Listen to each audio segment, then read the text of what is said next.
Oke, hai, assalamualaikum warahmatullahi wabarakatuh. Hai teman-teman kami yang di channel YouTube Berinsaps, ya kami akan berbagi terkait menjawab lagi pertanyaan-pertanyaan teman-teman YouTuber. Nah, di sini kita akan menjawab pertanyaan tuber yang nomor 4 ya, yaitu channel Dapur Madang. Nah, pada channel Dapur Madang ini akan kita kupas ya, apa saja sih kesalahan settingan YouTube-nya, kemudian apa yang harus dilakukan, lalu bagaimana cara optimasinya akan kita kupas di sini buat teman yang di channel Dapur Madang. Dan silakan buat teman-teman yang mungkin kami akan kasih saran atau review channelnya, silakan tinggalkan atau ikut gabung aja di deskripsi video sudah kami siapkan untuk link menuju ke grup WhatsApp dan link menuju ke grup Telegram. Nah, di sini kita langsung menuju ke studi kasusnya teman-teman, tidak perlu banyak omong, tidak perlu bicara. Ini loh caranya, ternyata ini loh caranya ya, berdasarkan pengalaman saya pribadi yang mengelola 10 channel, alhamdulillah. Oke, langsung aja kita di sini kita coba cek ya. Ini channelnya Dapur Madang ya. Kita lihat satu-satu. Pertama, channel Dapur Madang.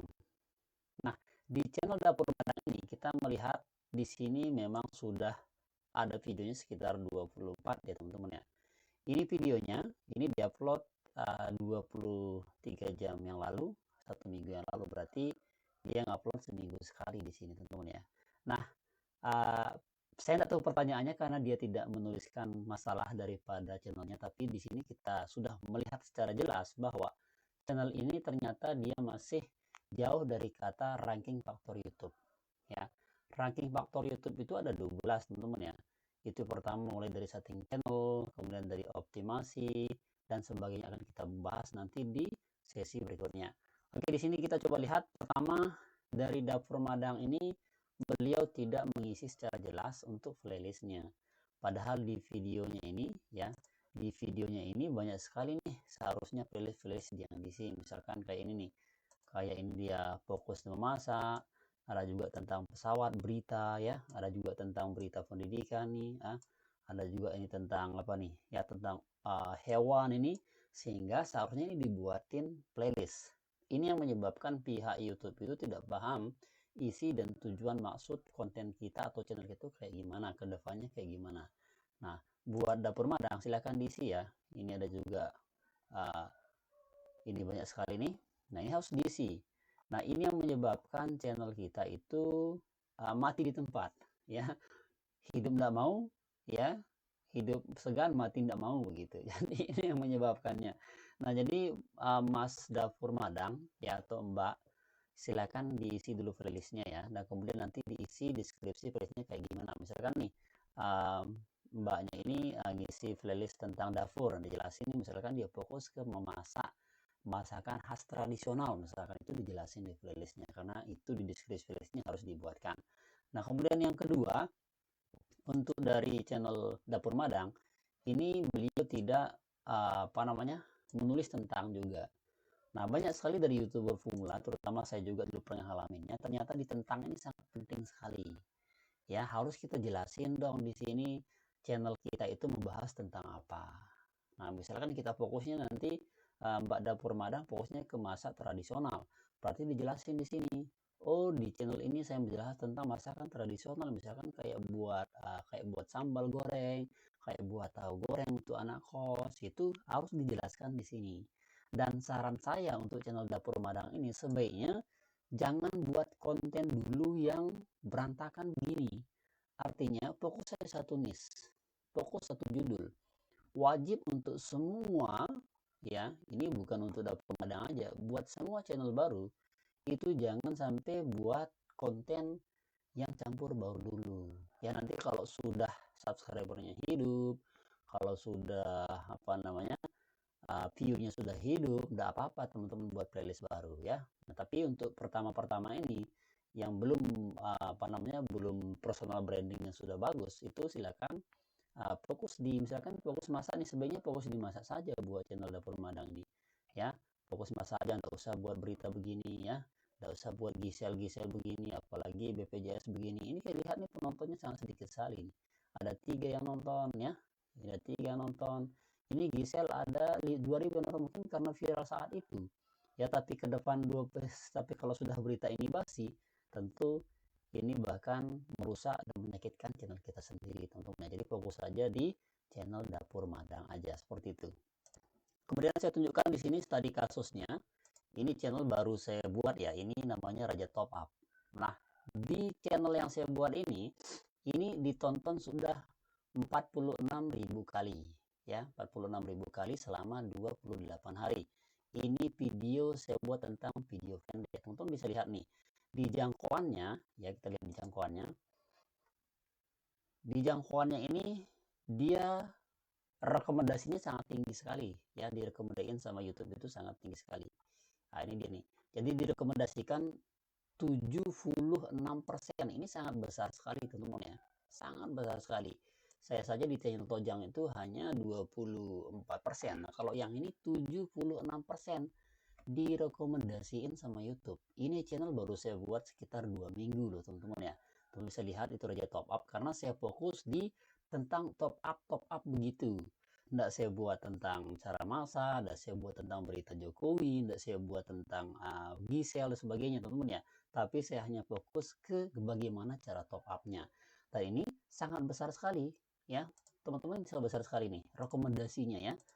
Jarang loh channel baru itu dapat rekomendasi seperti ini, dan rasio kliknya itu sangat tinggi ya, 2,9%. Nah, kemudian lihat di sini kita geser ke bawah.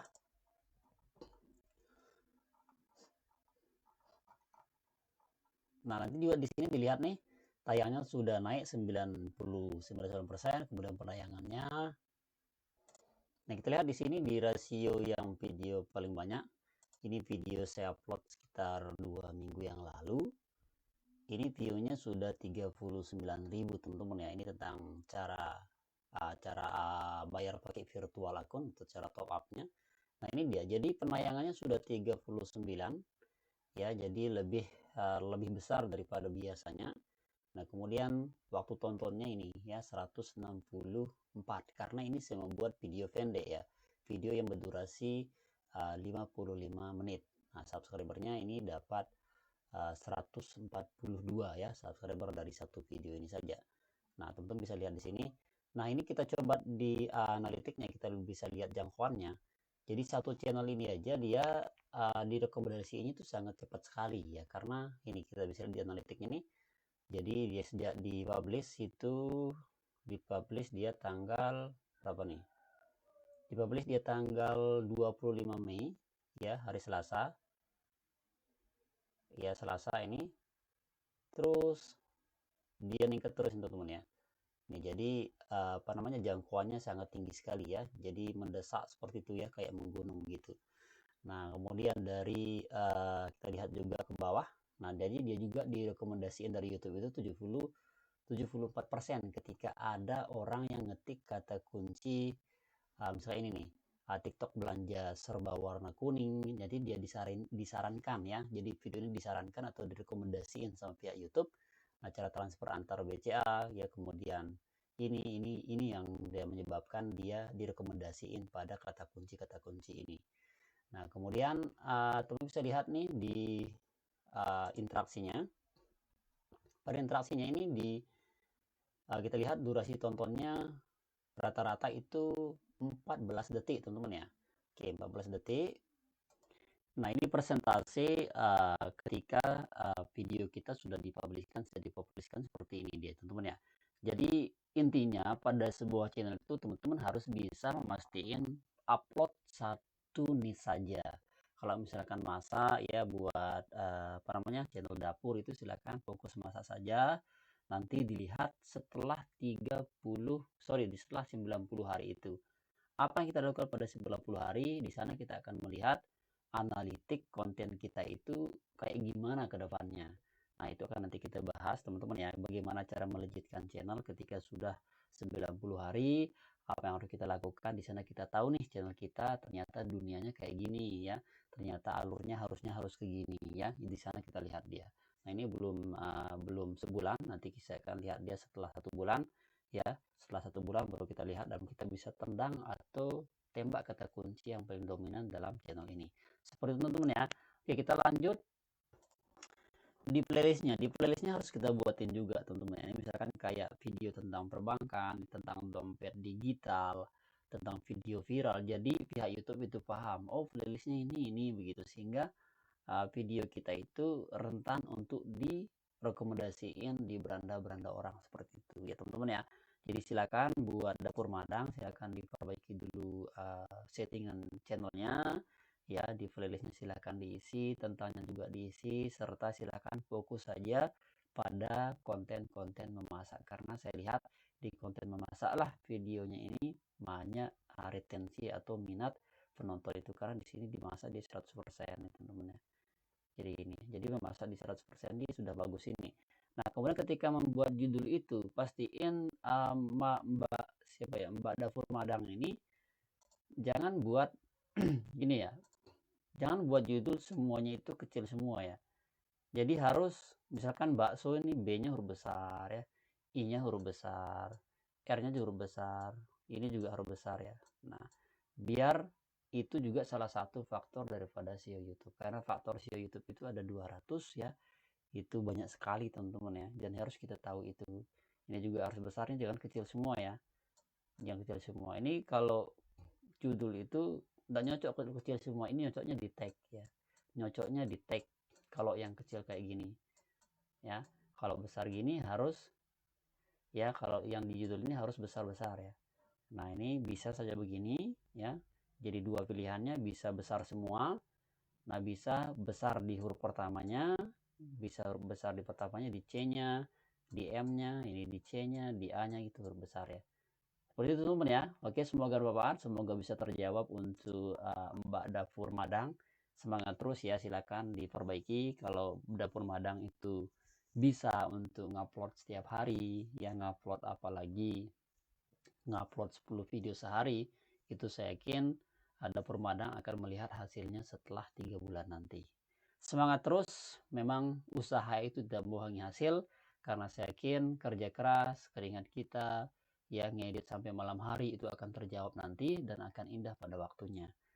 Semangat YouTubers ya, semangat terus, dan silakan buat teman-teman yang mau bertanya lagi, kita akan jawab lagi di studi kasus seperti ini, dan nanti kita akan terus berbagi pengalaman pribadi terkait permasalahan dan solusi YouTuber pemula. Oke, thank you, syukron, terima kasih, sekian. Wassalamualaikum warahmatullahi wabarakatuh.